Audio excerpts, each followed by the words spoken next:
They called me the ugly high school graduate and laughed as my family disowned me. 10 years later, they walked into a boardroom and froze when they saw me sitting at the head of the table. I smiled and said, "Let's discuss your company's buyout offer." There are some wounds so deep, some betrayals so profound, that they change the very course of your life. 10 years ago, on my high school graduation night, my family disowned me for refusing to change my appearance.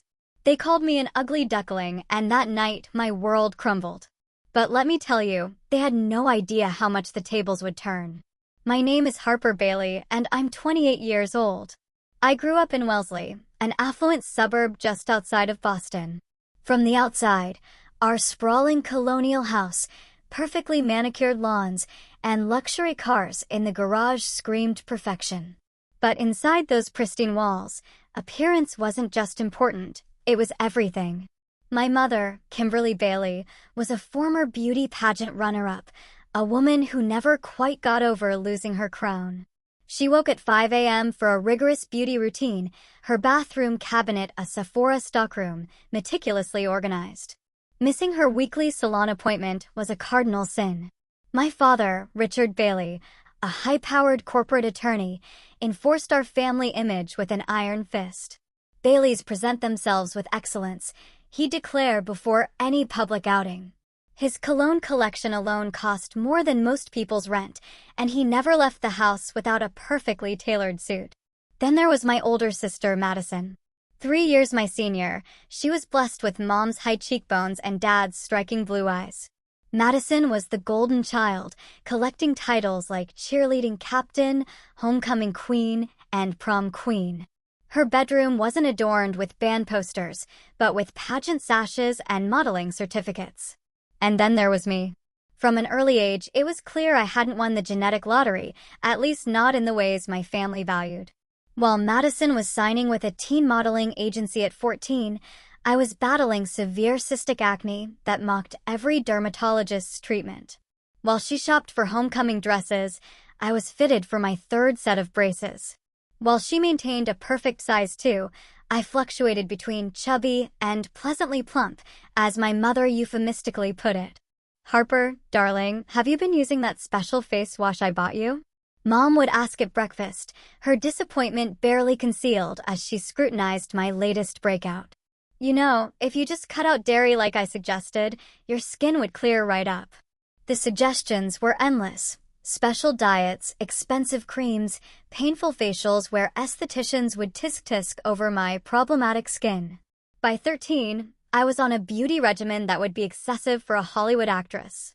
By 15, my mother was casually leaving brochures for cosmetic procedures on my bed. The comparisons were relentless, not just to Madison, but to my cousin Tiffany, to girls at school, even to younger versions of my mother. Family gatherings were torture sessions disguised as helpful advice circles. "You have so much potential, Harper," my aunt would chirp, pinching my cheeks until they were red. "You just need to put in the effort. Look at your sister. She's up at dawn doing her yoga and skin routine." What no one seemed to notice or care about was that while Madison was winning beauty contests, I was acing every single class. While she was dating the football captain, I was building my first computer program. My bedroom wasn't decorated with tiaras, but with science fair medals and academic certificates. Only my science teacher, Mr. Wilson, seemed to truly see me beyond my appearance. During my sophomore year, he pulled me aside after I aced another exam. "Harper, you have an extraordinary mind," he said, his eyes serious behind wire-rimmed glasses. "Have you considered a future in computer science? You have a natural aptitude that's quite remarkable." Those words were a lifeline. In a household where my intelligence was treated as a consolation prize for my lack of beauty, Mr. Wilson's recognition of my actual strengths gave me something to hold on to. I threw myself into coding with the same determination Madison applied to maintaining her highlights. I taught myself JavaScript, then Python, then C++. I created a little corner of the world where appearances didn't matter, where my acne and braces and awkward body were irrelevant. What mattered was my mind, my creativity, my problem-solving abilities. My parents viewed my computer interest as a peculiar hobby at best. It's making her more antisocial, I overheard my mother telling my father one night. And the blue light from the screen isn't doing her complexion any favors. My 16th birthday marked a turning point. Instead of the laptop upgrade I'd been hinting at for months, my parents presented me with an envelope. Inside was a gift certificate for a consultation with a plastic surgeon. "Surprise!" my mother exclaimed, her smile wide and expectant. "Dr. Friedman is the best in Boston." He did Aunt Carol's eyes, and no one could even tell she had work done. Madison smirked from across the table. "You're going to look so much better, Harper. Maybe you'll even get asked to prom next year." I stared at the certificate, the cursive lettering blurring as tears filled my eyes. "I don't want surgery," I said quietly. My father cleared his throat. "Harper, your mother, and I have given this a lot of thought. This is an investment in your future. First impressions matter in this world, especially for young women." "But I'm only 16, I protested, my voice cracking. "Exactly," my mother nodded eagerly. "Perfect timing for you to start senior year with a fresh look. Dr. Friedman can fix that nose and maybe do something about your chin. Nothing dramatic, just enhancements." I excused myself to the bathroom, locked the door, and cried silently, the gift certificate crumpled in my fist.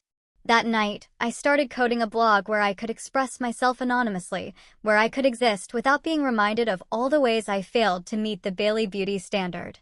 What I didn't know then was that this blog would eventually become my ticket to freedom. But first, I had to survive senior year in the Bailey household. Senior year arrived with a flurry of college applications and increasing pressure.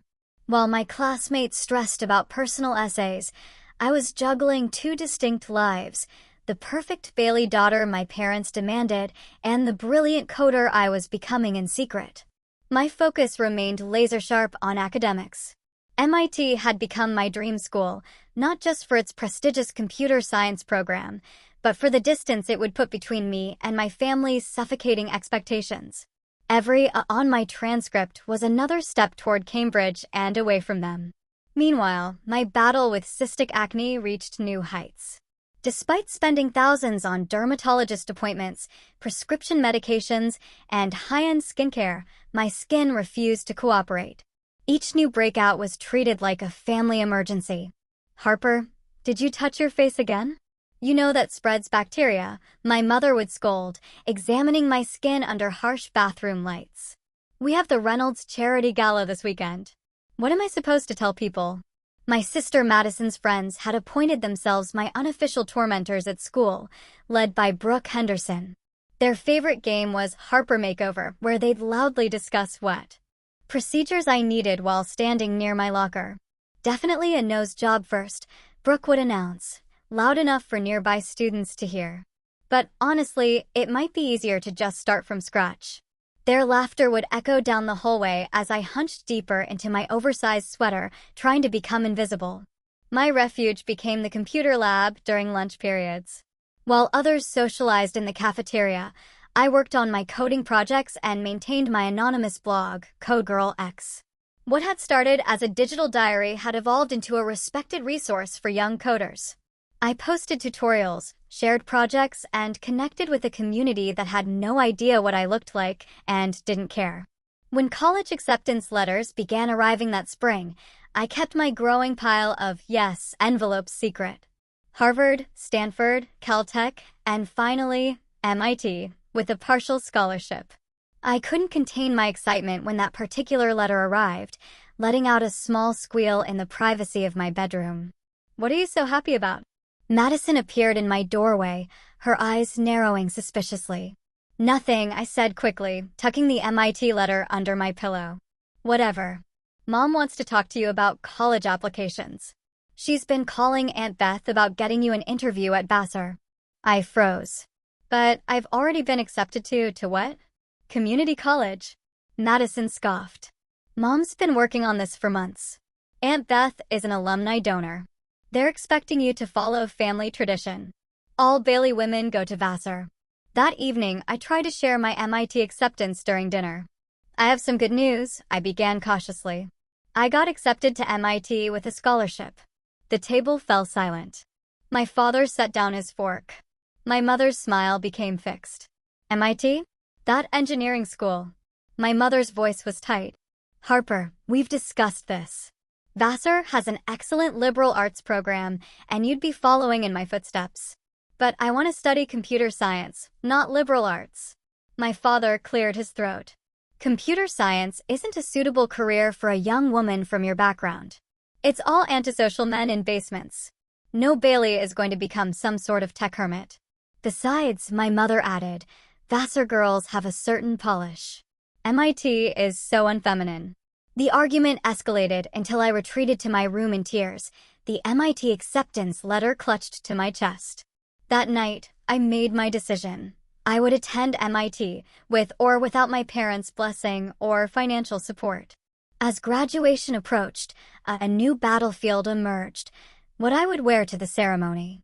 Shopping for my graduation dress became an exercise in psychological warfare.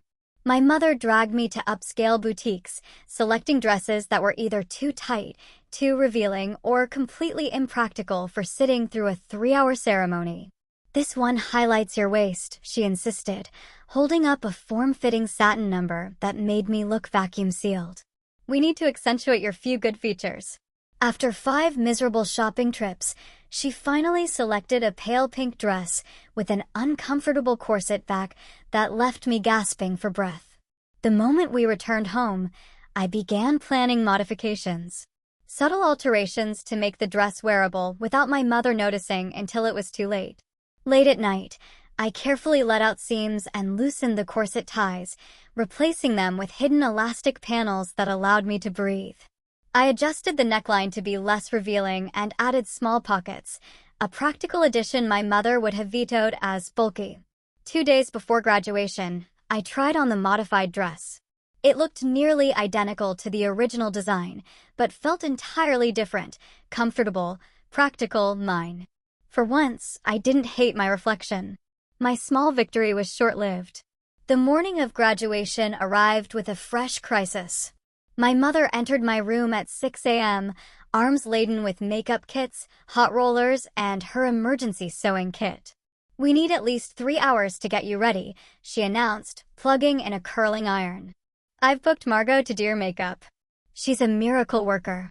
I took a deep breath. Mom, I'm not wearing a full face of makeup to graduation. She froze, the curling iron dangling from her hand. Don't be ridiculous. Of course you are. No, I'm not. It's June in Massachusetts. It'll be 90 degrees in those polyester gowns. Everything will melt off anyway. That's why we use setting spray. Harper, don't be difficult. I'm wearing light makeup that I'll apply myself. And I'm wearing my hair down, not in an updo. My mother's face flashed with anger. Absolutely not. You need all the help you can get. The Wilsons will be taking photos, the Hendersons, the Clarks. Everyone who matters will be there. It's my graduation, I said, my voice stronger than I felt. And for once, I'm going to be comfortable. The fight that ensued was epic, with my mother cycling through tears, threats, and finally, icy silence. When I walked downstairs 2 hours later in my modified dress, my hair simply blow-dried straight and minimal makeup, she looked at me like I'd shown up in pajamas. You're embarrassing this family intentionally, she hissed as we prepared to leave. I hope you're proud of yourself. I wasn't proud. Not yet. But for the first time, I wasn't ashamed either. That would come later in ways I couldn't have imagined. June 7th dawned bright and humid, the kind of New England summer day where the air feels like a wet blanket. By the time we arrived at Wellesley High's football field, where rows of white folding chairs faced a flower-bedecked stage, my carefully straightened hair was already starting to frizz. My father parked his Audi in the VIP section, a perk of his generous donations to the school's endowment fund. The Bailey family exited the vehicle like celebrities arriving at a premiere, my mother in a couture dress that cost more than some people's monthly mortgage, Madison in a designer sundress that somehow didn't wrinkle or show sweat, and my father in a lightweight summer suit that screamed old money. And then there was me, trailing behind them in my modified pink dress, already feeling the scrutiny of other families as they whispered and pointed, the valedictorian with the unfortunate face, the smart Bailey girl who didn't inherit the good genes. We'll see you after the ceremony, my mother said stiffly as I prepared to join the other graduates. Try not to slouch during your walk across the stage. I took my assigned seat in the front row with the other honor students, painfully aware of the empty buffer space my classmates naturally created around me. Despite maintaining a 4.0 GPA and being named valedictorian, I remained a social pariah, too awkward, too focused on academics, too physically unappealing to be included. Principal Whitman began the ceremony with his standard platitudes about bright futures and new beginnings. I half listened, mentally rehearsing my valedictorian speech while scanning the crowd for Mr. Wilson, the only teacher who had truly supported me. I spotted him near the back, giving me a subtle thumbs up when our eyes met. When my name was called to deliver the valedictorian address, the applause was perfunctory at best. I approached the podium, adjusted the microphone with trembling hands, and began the speech I'd worked on for weeks, a thoughtful reflection on looking beyond superficial measures of success. True value isn't found in appearances or popularity, I said, my voice gaining strength as I continued. It's found in the unique contributions each of us brings to the world. From the third row, I heard a distinct snicker, followed by a whispered comment that rippled through nearby graduates. Brooke Henderson's voice carried clearly. Is she seriously lecturing us about appearances? Someone get her a mirror. More laughter followed, and my cheeks burned. I stumbled over my next few sentences, but forced myself to continue, even as I noticed my mother's pinched expression of disappointment from the family section. After the ceremony, as graduates hugged and families took photos, I stood awkwardly by the stage, clutching my diploma. The professional photographer approached, looking slightly uncomfortable. "Bailey family photo?" he asked, checking his list. "I've already taken your sister's individual portraits. Your mother pre-booked a family session." I followed him to where my family waited under a flowering dogwood tree. Madison was already posing, my mother adjusting her hair and suggesting angles to the photographer. "There you are," my father said without enthusiasm. "Let's get this done quickly. We have guests arriving at the house soon." The photo session was excruciating. The photographer kept suggesting different poses and angles, clearly struggling to find a flattering way to capture me. "Maybe tilt your chin down a bit more," he suggested kindly. "And let's have you stand slightly behind your sister." "For heaven's sake, just Photoshop it later," my mother muttered, loud enough for me to hear. By the time we arrived at our home for the graduation party, caterers were setting up an elaborate spread in our backyard. Crystal champagne flutes sparkled on white-clothed tables, and arrangements of pale pink peonies and white roses decorated every surface. The Bailey graduation celebration was the social event of the season, and my mother had spared no expense, not for me, but for the impression it would make. I changed into the party dress my mother had selected, another uncomfortable choice with too tight seams and an unflattering neckline. As guests began to arrive, I stood dutifully by the entrance, accepting congratulations with a practiced smile, while my parents showcased Madison to their friends. Harper got into MIT, I overheard my father telling his law partner, making it sound like a curious footnote rather than an achievement. "Full ride," he added, though my scholarship only covered tuition, not living expenses, a detail I hadn't corrected, since I still hadn't told them I'd accepted. As the party progressed, I retreated to a quiet corner of the patio, nursing a glass of sparkling water. From my vantage point, I could see Madison holding court near the pool, surrounded by her friends and my parents' business associates. She was showing something on her phone that was causing uproarious laughter. Curious and concerned, I edged closer, staying behind a large potted palm. With growing horror, I realized she was showing my graduation photos. Unflattering shots taken during my walk across the stage and speech. "Look at this one," she giggled, swiping to another image. "The photographer sent Mom the raw files. He said even he couldn't make her look good." Brooke Henderson leaned in, her perfect teeth flashing in a predatory smile. "Oh my God, can you send me these? My cousin goes to Pendleton Prep, and their valedictorian is gorgeous. The contrast would be hilarious." "Already did," Madison smirked. "I made a whole album called Ugliest Graduate. It's going viral in the Wellesley Prep group chat." The world seemed to tilt sideways. I backed away, bumping into a waiter who spilled champagne down my dress. The cool liquid seeped through the fabric, but I barely noticed. I rushed to the downstairs bathroom, locked the door, and pulled out my phone with shaking hands. Sure enough, there it was, a shared album of my graduation photos, each one more unflattering than the last, with cruel comments accumulating by the second. In some, my double chin was emphasized. In others, my acne was the focus. My hunched posture, my frizzy hair, my nervous smile. All were being dissected and mocked by not just students, but their parents as well. I sank to the floor, my back against the cool bathroom tiles, and tried to muffle my sobs with a hand towel. A knock at the door startled me. "Harper, are you in there?" My mother's sharp voice cut through my tears. "People are asking where you are. It's rude to disappear from your own graduation party." I opened the door, my makeup streaked and eyes puffy. "Did you see what Madison is doing? Did you see the photos she's sharing?" My mother's expression shifted from annoyance to discomfort. "Oh, that. Yes. Well, they're not the most flattering pictures, but that's hardly Madison's fault." "She called it, ugliest graduate," I whispered. "Your friends are laughing at them. Everyone is sharing them. Don't be so sensitive, Harper. If you'd let Margot do your makeup and worn your hair the way I suggested, this wouldn't be happening." She handed me a compact. "Fix your face and come back out. The Goldmans want to congratulate you. And Mr. Richards from your father's firm is asking about your MIT acceptance."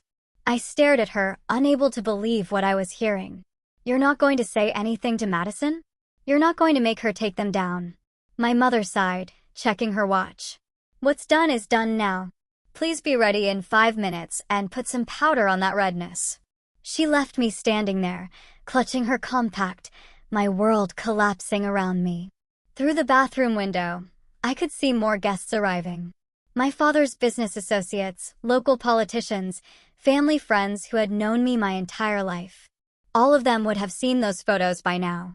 All of them would be judging, pitying, or mocking me. I slipped out through the kitchen entrance, ignored by the busy catering staff, and made my way to the garden shed behind our property. There, surrounded by gardening tools and the scent of fertilizer, I curled up on a burlap sack and allowed myself to break down completely. The sobs that tore from my throat didn't sound human. They were the accumulated pain of years of degradation and disappointment. As twilight fell and the party continued without me, I made a decision. I couldn't live like this anymore. Something had to change, even if it meant losing everything I'd ever known. The morning after graduation dawned with an eerie calm. I had eventually returned to the house long after the party ended, slipping in through the back door and avoiding any potential confrontation. My room, with its familiar pale blue walls and neatly organized bookshelf, felt like a stranger's space, a relic from a life I could no longer inhabit. At precisely 10 a.m., my father's voice echoed up the stairs. "Family meeting in my study." Immediately. The Bailey family meeting was an institution reserved for major announcements or serious infractions. Seated in the leather wingback chairs that faced my father's imposing mahogany desk, we looked like participants in a corporate board meeting rather than a family discussion. My father remained standing, his hands clasped behind his back as he paced the Persian rug. My mother sat rigid in her chair, her expression unreadable. Madison examined her manicure, clearly bored with the proceedings. "Yesterday was unacceptable," my father began, his lawyer voice in full effect. "Harper, your disappearance from your own graduation party was noticed by everyone. The Goldmans were offended. And Senator Wilson's wife specifically asked to speak with you about her daughter's cotillion camp." I stared at the floor, unable to believe this was his concern after what had happened. "Furthermore," he continued, "your appearance and presentation throughout the day reflected poorly on this family. The Baileys have standards, Harper. Standards and expectations that you consistently fail to meet." My mother nodded in solemn agreement. "We've done everything we could, Richard. The dermatologists, the dietitians, the style consultants. Harper simply refuses to put in the effort." "That's not fair," I said quietly. "I've tried everything you've asked. My skin condition is medical, not from lack of effort. And yesterday, Madison publicly humiliated me by, 'Don't blame your sister for your shortcomings.' My father cut me off. Madison has always understood what it means to be a Bailey. She represents this family with grace and beauty. Madison smirked at me from across the room. Which brings us to the matter at hand, my father continued, his voice taking on a formal tone that sent chills down my spine. Your mother and I have made a decision. We cannot continue to support your deliberate rejection of our family values. My mother opened a folder on her lap, removing what appeared to be a glossy brochure. We've consulted with Dr. Friedman again. He's prepared a comprehensive plan. Rhinoplasty, chin recontouring, possibly liposuction, and a chemical peel series for your skin issues. I stared at her in disbelief. You want me to completely change my face? We want to help you reach your potential, she corrected, sliding the brochure across the desk. Dr. Friedman could schedule the first procedures next week. You'd have the summer to recover before MIT. If, my father interjected, you still insist on attending MIT rather than Vassar? That's another discussion entirely. The room seemed to shrink around me as the full implications became clear. This wasn't just about yesterday's humiliation or my appearance. This was an ultimatum. And if I refuse? I asked, my voice barely audible. My father's expression hardened. Then we can no longer financially support you. No tuition, no living expenses, no family backing. You'd have to make your own way, my mother added, her tone suggesting this was an impossibility. And of course, you couldn't continue to live here, representing the Bailey name while rejecting Bailey standards. You're disowning me over plastic surgery? I couldn't believe what I was hearing. After all my academic achievements, my scholarships, my coding projects, none of that matters because I won't change my face? Don't be dramatic, Harper, my father scoffed. We're offering you a chance to improve yourself and continue being part of this family. The choice is yours. Something inside me, something that had been bending and compressing for years, finally snapped. I stood up, my legs shaking, but my voice surprisingly steady. My face is not the problem. This family is the problem. You've made me feel worthless my entire life because I don't look like Madison. You've ignored my accomplishments and magnified my flaws. Yesterday, Madison publicly humiliated me by sharing unflattering photos labeled ugliest graduate, and neither of you said a word to her. You're not offering improvement. You're demanding conformity to your shallow, appearance-obsessed values. My mother gasped, but I continued, years of suppressed feelings pouring out. I accepted MIT's offer weeks ago. I'm going with or without your money, and I'd rather live in a cardboard box than spend another day trying to meet your impossible standards. How dare you speak to us that way? My father thundered, his face flushing with anger.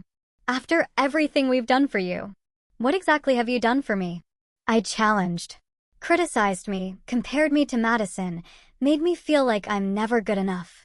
That's not parenting. That's emotional abuse. The word abuse hung in the air like a thunderclap. My father's expression darkened dangerously. You have 2 weeks, he said, his voice cold and final. Either schedule the procedures with Dr. Friedman or find somewhere else to live. Your trust fund will be frozen until you comply. Madison, who had been unusually quiet during this exchange, finally spoke up.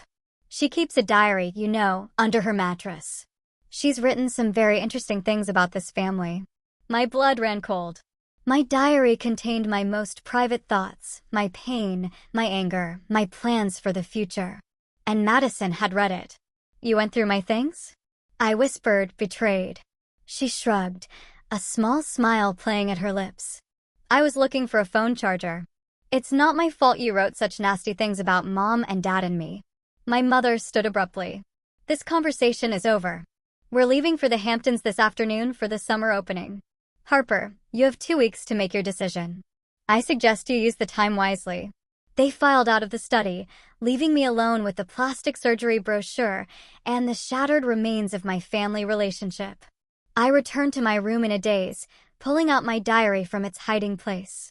Sure enough, several pages had been dog-eared, the entries where I'd vented my frustrations most bluntly.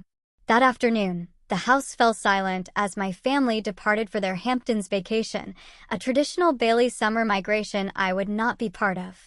Alone in the empty mansion, I began methodically packing my essentials, Clothes, toiletries, my laptop, and coding books, the few sentimental items I couldn't bear to leave behind.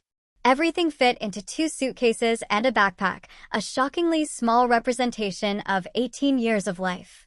I withdrew the $237 in my personal savings account, all I had that wasn't controlled by my parents. I booked a bus ticket to Cambridge, leaving the following morning. Then I wrote a brief note. I choose myself. Don't contact me. I left it on my father's desk alongside the untouched plastic surgery brochure. The next morning, I took one final look at the house I'd grown up in, the manicured lawn, the elegant facade, the suffocating perfection. I felt no nostalgia, only relief as I wheeled my suitcases down the driveway and walked to the bus station, stepping into an uncertain future entirely on my own. The transition from Wellesley privilege to Cambridge struggle was more brutal than I'd anticipated. The $237 in my pocket quickly dwindled as reality set in. Cambridge was expensive. MIT wouldn't start for months, and I had nowhere to live. My first week was spent in a dingy motel that charged by the day, eating ramen noodles and applying for every job I could find. By day 10, with less than $50 remaining, panic had become my constant companion. "I'm sorry, but we need someone with experience," said the manager at the 4th coffee shop I'd applied to. "I'm a fast learner." I pleaded. "I can start immediately." She glanced at my resume again, her expression softening slightly. "No food service experience, no retail. What did you do in high school?" The truth that I'd spent my time studying and coding while my classmates worked summer jobs would sound privileged and entitled. "Family responsibilities," I said vaguely. "Look, I can put you on as a morning shift barista," she finally offered. 6 to noon, minimum wage, plus tips. "Training starts tomorrow." I nearly cried with relief. "Thank you. I won't let you down." The coffee shop job barely covered my motel expenses, so I took a second job doing data entry at a small insurance office from 1 to 5 p.m. When that still wasn't enough, I added a third job cleaning office buildings from 9 p.m. to midnight. Working 18 hours a day left little time for sleep, much less planning for my future. 2 weeks before classes were scheduled to begin, I received an email that shattered my fragile stability. "Dear Miss Bailey, due to your failure to secure housing and complete financial arrangements, your enrollment at MIT has been deferred until spring semester. Please contact the admissions office to confirm your intentions." I sat on the edge of my motel bed, staring at my laptop screen through tears of exhaustion and despair. I had been so focused on basic survival that I'd missed critical deadlines for housing applications and financial aid paperwork. My partial scholarship remained intact, but without the remaining tuition payment and a place to live, I couldn't start in the fall. That night, I was forced to check out of the motel. I simply couldn't afford another week. With nowhere else to go, I found myself joining the invisible army of the temporarily homeless, washing up in public restrooms and spending nights in the 24-hour university library, pretending to be a summer student. Depression settled over me like a heavy blanket. My skin, which had actually begun to clear up away from the stress of my family, broke out worse than ever. I lost weight I couldn't afford to lose. My hair, unwashed for days at a time, became limp and dull. The irony wasn't lost on me. I looked worse now than I ever had at home, but for entirely different reasons. As Thanksgiving approached, a deep loneliness took hold. I hadn't spoken to my family since leaving Wellesley. Despite everything, some small, wounded part of me hoped they might reach out, that my absence might have made them reconsider their ultimatum. In a moment of weakness, I sent a carefully worded email to my mother. "I hope you're well. I wanted to let you know that I've deferred my MIT admission until spring while I work full-time. I'm doing fine and making my own way. Happy Thanksgiving." No response came. A week later, I sent a brief message to my father. "Dad, I know we left things in a bad place. I'm working hard and planning to start MIT in January. I hope we can talk sometime." The silence was deafening. Finally, 2 days before Christmas, I tried reaching out to Madison. "I know we've had our differences, but it's Christmas. Could we talk sometime?" My email bounced back, undeliverable. Recipient unknown. Confused, I tried my parents' emails again. Both returned the same error message. They had changed their email addresses without telling me. Complete disconnection.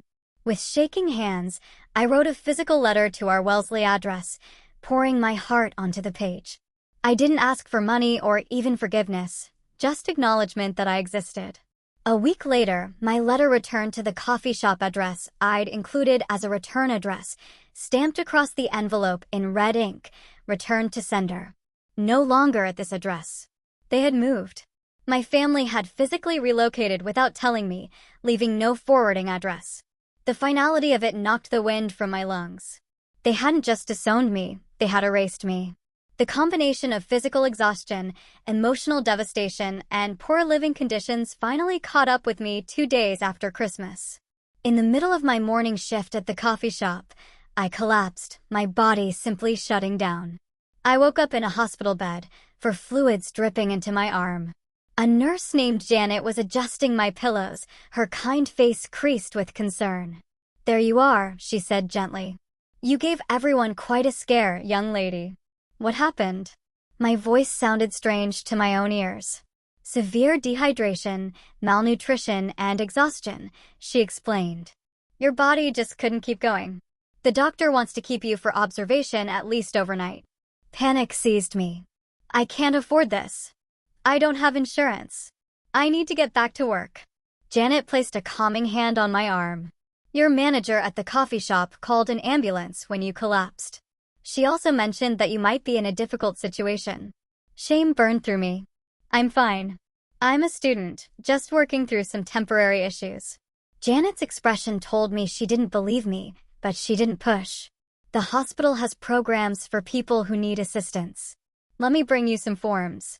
That night, alone in the sterile hospital room, I reached the lowest point of my life. I stared at my reflection in the darkened window, gaunt face, hollow eyes, chapped lips. For the first time since leaving home, I wondered if I had made a terrible mistake.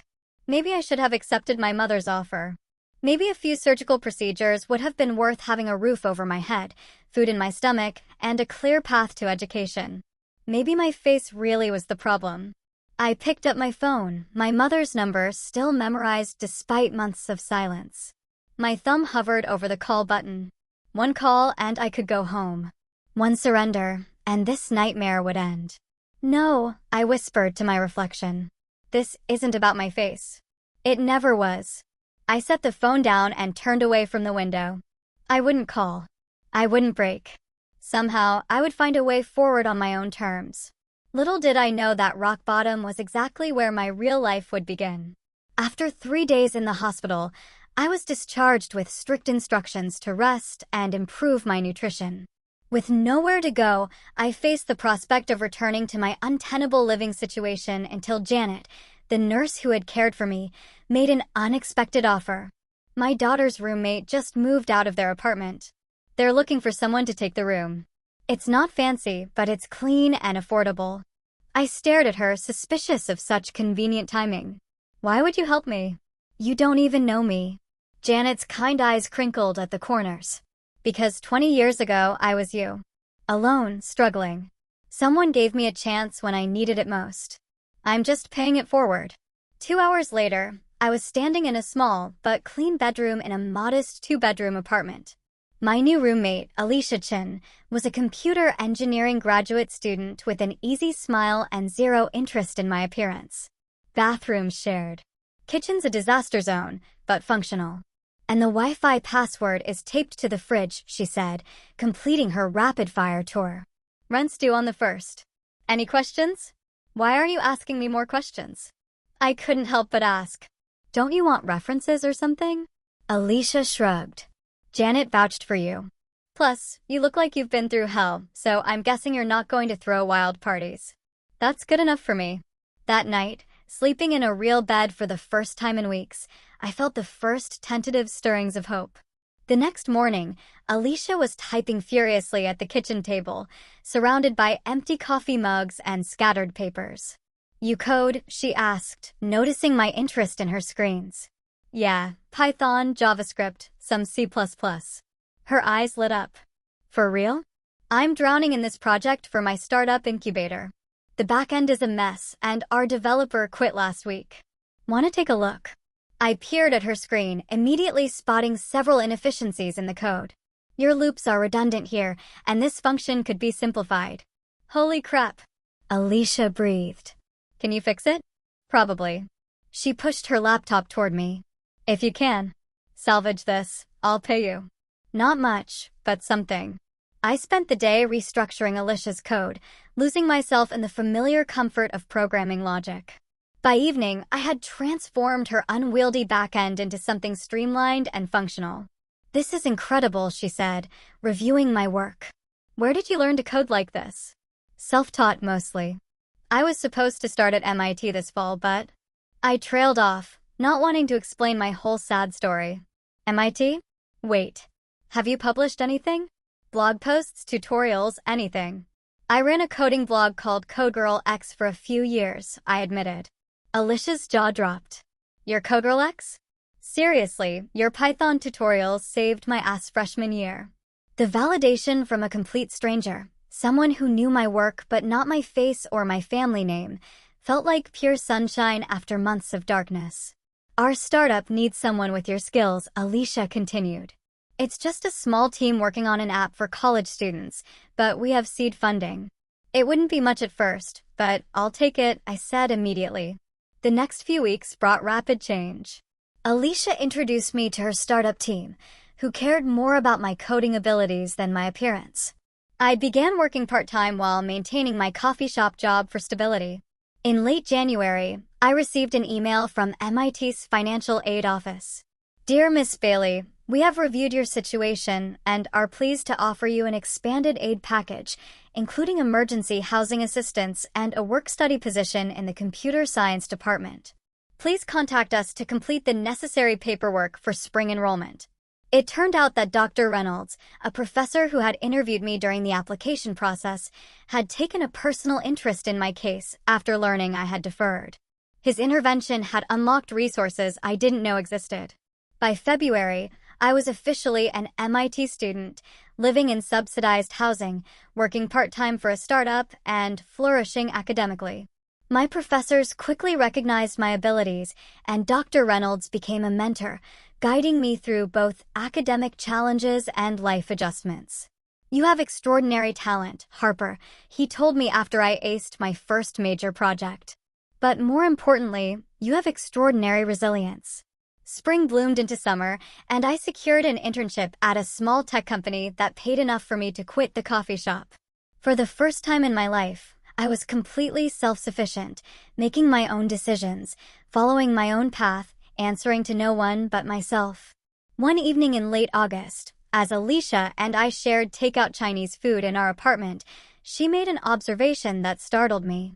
Your skin has really cleared up, she said casually, reaching for another egg roll. Not that it matters, but you look healthier. I touched my cheek reflexively. She was right. Months of reduced stress, regular meals, and adequate sleep had transformed my complexion. The severe acne that had been a source of family shame had faded to occasional minor breakouts. I hadn't really noticed, I admitted. Alicia shrugged. Like I said, doesn't matter. But it's interesting how much of that stuff is connected to stress and mental health. You know, my mom's a dermatologist, and she always says the worst thing for skin is a toxic environment. Her words hit me like a revelation. How much of my appearance had been a reflection of the toxicity I'd lived with? How much of my so-called ugliness had been manifested by the very people who claimed to want to fix it? That night, I studied my reflection. Really studied it for the first time in years. The face looking back at me wasn't ugly. It wasn't Madison's face, with its conventional beauty and perfect symmetry. It was just mine. Unique, distinctive, actually kind of interesting. The following week, a major breakthrough came from an unexpected direction. Dr. Reynolds called me into his office after class. Harper, I've been following your work on skin condition tracking algorithms, he said, referencing a side project I'd mentioned once in passing. I think there's significant potential there. Would you be interested in developing it further as part of your independent study? My skin condition tracking app had started as a personal project, a way to document my own skin issues and identify triggers. I'd coded it during my darkest days as a form of reclaiming control over something that had been used against me. You think it has commercial potential? I asked, surprised. More than potential. It's innovative and fills a genuine need. If you're willing, I'd like to connect you with some people from the Entrepreneurship Center. Within months, my personal project evolved into Natural You, an app that used AI to track skin conditions, identify triggers, and suggest personalized care routines. The irony wasn't lost on me. The very feature that had made me an outcast in my family was becoming the foundation of my professional success. By the end of my sophomore year, Natural You had secured its first round of seed funding. By junior year, we had a team of 5 and office space in Kendall Square. My appearance, once deemed my greatest liability, had become irrelevant to my day-to-day life. People saw my work, my intelligence, my creativity. They didn't fixate on my skin or my nose or my weight. I developed friendships with people who valued substance over style, depth over superficiality.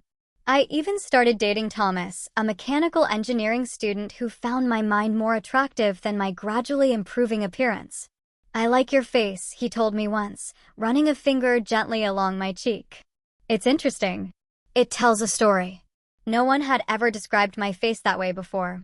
Flawed, yes. Problematic, certainly. But interesting? A story worth telling? Never. As Natural You grew from startup to legitimate business, I found myself increasingly in the public eye, giving presentations, meeting with investors, even doing occasional media interviews. The shy, insecure girl who had once hidden from cameras was slowly replaced by a confident young woman who understood her value beyond physical appearance. I won't pretend the transformation was easy or complete. I still had moments of insecurity, days when old voices echoed in my head, but with each success, each new relationship, each day lived on my own terms, those voices grew fainter. By the time I graduated from MIT at the top of my class, Natural You had over 50 employees, an evaluation that made me financially independent beyond anything I could have imagined.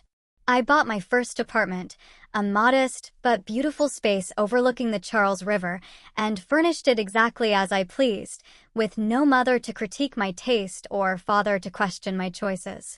As I approached my 10-year high school reunion, I had become someone my 18-year-old self wouldn't have recognized. Not because of any change in my appearance, but because of the confidence, success, and self-acceptance I'd cultivated. Then came the email that would bring my past and present into direct collision, an invitation to the Wellesley High 10-year reunion, followed a day later by a message from a sender I had never expected to hear from again, Madison Bailey. "Harper, I know it's been a long time. I've been trying to find you. We need to talk. Things have changed. Please." The circle was about to close, and I was finally ready to face it. 10 years. A decade since I'd walked away from the Bailey mansion with nothing but 2 suitcases and unwavering determination. Now, as I stood in my penthouse apartment overlooking the Boston skyline, the reunion invitation and Madison's email open on my laptop, I felt oddly calm. Natural You had grown beyond my wildest expectations.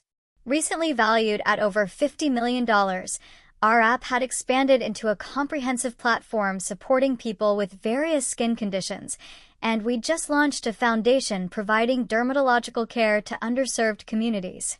The girl who had once been mocked for her appearance was now helping thousands embrace their natural beauty.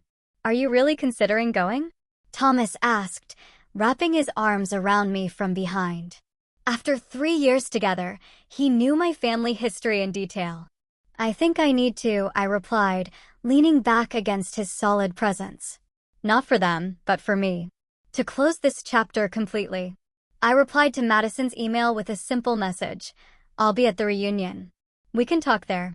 The weeks leading up to the reunion passed in a blur of preparations, not the kind my mother would have insisted upon. No crash diets, painful treatments, or cosmetic procedures.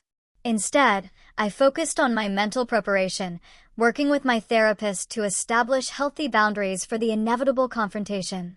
I chose my outfit with care, not to impress, but to remind myself of how far I'd come, a custom-designed dress in deep emerald that complemented my natural features, comfortable yet elegant shoes, and my grandmother's simple pearl necklace. The one possession from my previous life that held positive memories. Thomas offered to accompany me, but this was a journey I needed to complete alone. "I'll be fine," I assured him, kissing him goodbye at the airport. The Bailey family can't hurt me anymore. Returning to Wellesley felt like visiting a movie set from a film I'd watched long ago. Familiar, yet strangely two-dimensional. I checked into the Wellesley Grand Hotel, amused by the irony of staying as a paying guest in the very establishment where my parents had once been regulars at charity galas. The morning of the reunion, a text arrived from Madison. "Can we meet before tonight? Coffee at Rosewood Cafe at 2. I arrived at the cafe precisely at 2, spotting Madison immediately at a corner table. The years had changed her, too. The flawless beauty queen had been replaced by a thin, anxious-looking woman with premature lines around her eyes. "Harper," she said, standing awkwardly as I approached. You look great." "Thank you," I replied simply, sitting across from her. "You wanted to talk." Madison twisted her napkin nervously. "I've been trying to find you for almost 2 years. You're not easy to track down." "I changed my name legally after MIT," I explained. "Harper Wilson, my mentor's surname." She nodded. "I saw you in Forbes, the 30 under 30-foot feature. I almost didn't recognize you, but then I read about your app and your story. Not the family part, but about MIT and your journey. What do you want, Madison?" She took a deep breath. "To apologize. For what I did to you. The photos at graduation, reading your diary, all of it. It was cruel and inexcusable." I studied her face, searching for the manipulative sister I'd known. Instead, I saw something unexpected, genuine remorse. "What happened after I left?" I asked. "Everything fell apart," she said quietly. "Dad's firm imploded after a scandal. One of his partners was embezzling, and Dad knew about it. Mom had a breakdown when their social standing collapsed. They lost almost everything, including the house. I absorbed this information without the satisfaction I might once have expected. And you?" "I married Bradley Henderson right after college. Brooke's brother. Remember him? It was a disaster. Divorced after 2 years." She laughed bitterly. "Turns out being pretty wasn't enough to sustain a marriage or a career. I'm working in real estate now, barely making ends meet." "I'm sorry things have been difficult," I said, surprising myself with my sincerity. "Mom and Dad are coming to the reunion tonight," Madison continued. "They know you might be there. Dad, he wants to talk to you about an investment opportunity." Of course he did. Some things never changed. "And what do you want, Madison?" Her eyes filled with tears. "A sister. I know I don't deserve one after how I treated you, but seeing what you've built, who you've become. I'm proud of you, Harper, and I miss you." I didn't offer forgiveness in that cafe. It was too soon, the wounds still tender despite the years. But I did offer possibility. "Let's see how tonight goes." The Wellesley High School gymnasium had been transformed for the reunion, though no amount of twinkling lights could fully disguise its essential nature. I entered alone, immediately aware of the ripple of recognition that spread through the crowd. Brooke Henderson spotted me first, her eyes widening as she elbowed her friend Cassandra. Their shocked expressions were worth every moment of hardship I'd endured. "Harper Bailey." Principal Whitman approached, beaming. "Our most successful alumna. We've been hoping you'd attend." Throughout the evening, former classmates who had never given me a second glance now clamored for my attention, asking for business cards and mentioning their great app ideas. I was polite but reserved, finding genuine pleasure only in reconnecting with Mr. Wilson, now retiring after 30 years of teaching. "I always knew you were destined for greatness," he said, his eyes twinkling. "Though I admit, even I didn't anticipate this level of success." "I used your name," I told him. "Legally, I mean. I'm Harper Wilson now." His eyes filled with tears. I can think of no greater honor. The confrontation I'd been anticipating came near the end of the evening. I was chatting with Mr. Wilson when I felt a familiar presence behind me. Turning, I faced my parents for the first time in a decade. My mother had aged dramatically, her once perfect features now heavily lined despite obvious attempts at cosmetic intervention. My father's commanding presence had diminished, his shoulders slightly stooped, his designer suit a little too loose. "Harper," he said, extending his hand as if we were business acquaintances. "You're looking well." "Thank you," I replied, shaking his hand briefly. "It's been a long time." "We've been following your success," my mother added, her smile tight. "The app, the Forbes feature, very impressive." "Yes, about that," my father continued smoothly. "I've recently established a new law practice focusing on intellectual property and tech startups. I believe my expertise could be valuable to your company. Perhaps we could discuss a potential collaboration." 10 years ago, his dismissal had shattered my world. Now, his transparent attempt to capitalize on my success barely registered as an emotional blip. "I have excellent legal representation, but thank you for the offer," I replied calmly. Of course, he backpedaled quickly. "But as family." "We're not family," I interrupted, my voice gentle but firm. "You made that decision 10 years ago when you gave me an ultimatum about my appearance. You chose superficial beauty over your daughter's well-being.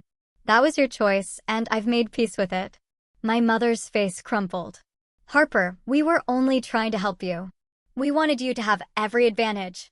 No, you wanted me to fit your image of what a Bailey should be. But it turns out I needed to stop being a Bailey to become who I was meant to be." "You've certainly improved your appearance," my mother noted, unable to help herself. "Your skin has cleared beautifully, and you've lost weight. The hair is much better, too."